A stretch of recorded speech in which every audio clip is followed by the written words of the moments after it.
I just got to remember to stay close enough. Yeah, I'm used to a lag, so. It feels a little low. Hey, that sounds all right. A little bit louder. Oh, I see. Yeah, that explains it. All right. Yay. Well, thank you very much. That was lovely. Hooray. I'm Steve Watson of Riverbed Poetry. This is Luna. She's with me whenever I do poetry. She helps prevent outbreaks of seriousness. This is called I Miss My National Guitar. I had her for the shortest time, but she just weren't made to pick the sort of blues I cry. So I hawked her in a rundown, glass-cracked Skid Row storefront pawnnery, whose purveyor was a sorry shade of ornery. She's gone, she's gone, she's gone, too bright her tone for a man who drowns himself alone most every night deep down on the corner or at home. She was the shiniest shard in my dark, dark, dark, dark life. She was the only good-looking shred of my ugly agony. I miss my national guitar. No one else in my fear-filled life ever shared such curves so willingly with me. I miss my national guitar.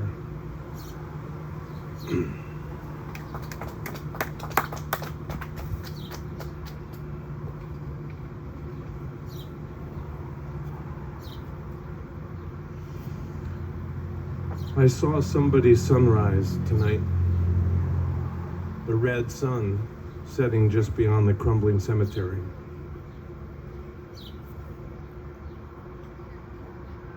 I wake and look east. If the sun at sunrise knows of sunset, it surely must be brave to rise up toward its fall, just like us all.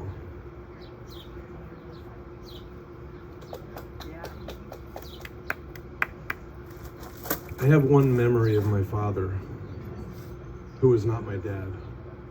There was a father, he left. There was no dad. There were men who tried to be. There were men who could have tried to be. There were perhaps men who might have tried to be. These efforts, if they existed, went unnoticed by me, like I by my father. I found out one more than my lone memory. I discovered he was a phlebotomist. This means someone who draws blood. But that is not how I discovered that he drew blood.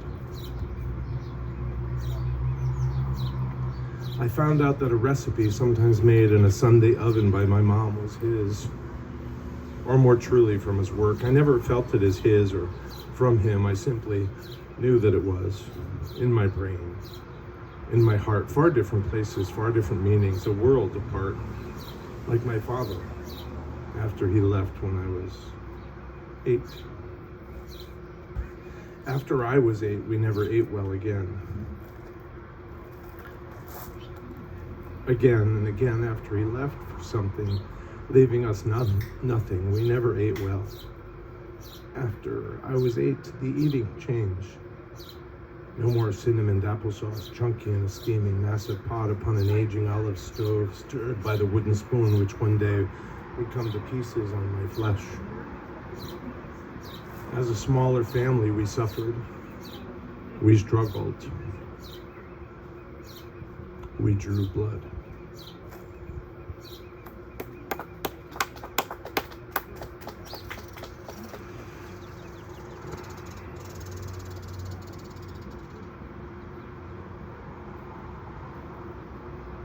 And then I fully fell upon the broken ocean, and then fully forgot to fall into the world's well. Raven black these crows in threes, hummingbirding all these trees, running third as one preferring always to be late. They caw and flap, restless and riotous is their fate.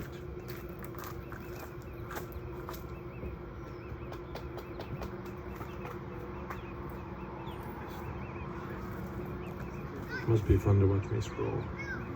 You could just look at any other person anywhere to see this.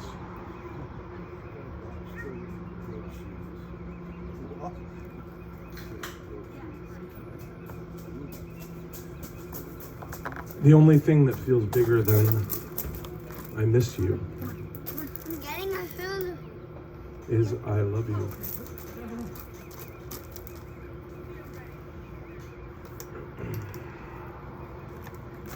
We waited. Brown rice tea, steps from the beach on the other upper or lower part of the island. For noodles, for sashimi, my hand on her thigh. A red bottle affixed to the wall. Nattering or chattering from elsewhere in the funky mirrored cracked disco room, she took my hand. She took the marker from the box. On the counter, which was beside the homework, which was on top of the stickers, which were beside the drawings, she took the marker, she took my hand. She took to writing. It took my breath. She wrote of love, of soulmate. She drew birds. She drew seed pods on stalks. She wrote of ocean love. She drew 3 hearts, each smaller than the last. She drew on my hand. I want to say she drew on my heart. Maybe she did. She drew on my hand in her hand, my hand on her thigh, my heart in my throat. That was days ago, showers ago. The ink is fading. The ink is not fading. She took my hand. She drew on my hand.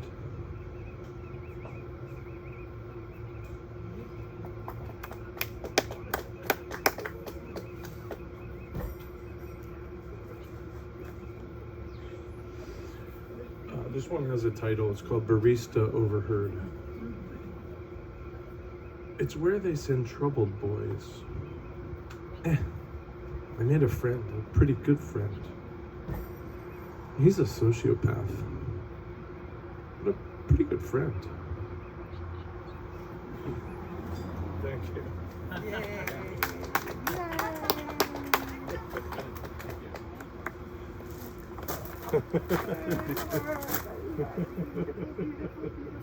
Yay.